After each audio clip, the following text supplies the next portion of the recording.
СССРның халық артисты Азат Аббасов 1925 елда Алабуга шәһәрендә туа. 1950 елны Мәскәү дәүләт консерваториясын тәмамлый һәм шул елдан ук Татар дәүләт опера һәм балет театрында эшли башлап, 40 ел шунда хезмәт итә. Азат Аббасов лирик тенор тавышлы җырчы.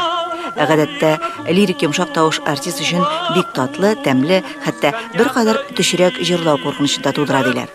Әмма Азат Аббасовка ул янамый.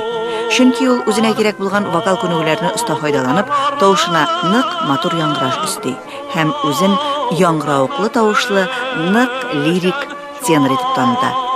Бу хәл исәңә үзенең иҗади колашын киңәйтергә мөмкинчелек бирә.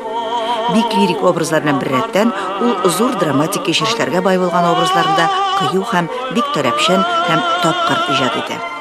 Аның бай репертуарында лирик образлар белән бергә драматик образлар да янәшә торалар. Татар спектакльләрендә опера, музыкаль комедия, музыкаль драмаларның барысында да ул төп образларны иҗат итә.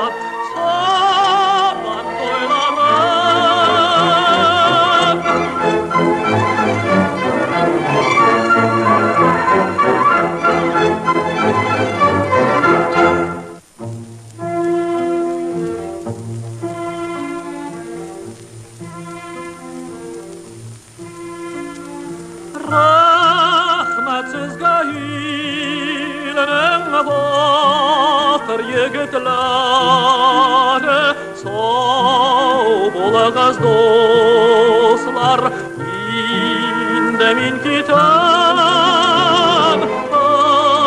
онытмагыз безнең изге эшебезне, иртән искән җилдән хәбәрләр көтәм.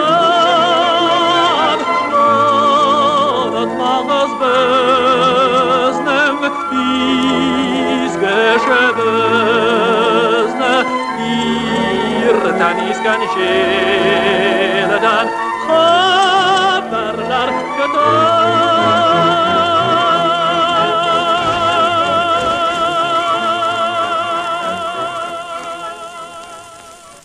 Нәсел нәсәбәсендә профессиональ артист һәм җырчылар булмаса да, Азатның әтисе матур җырлаган.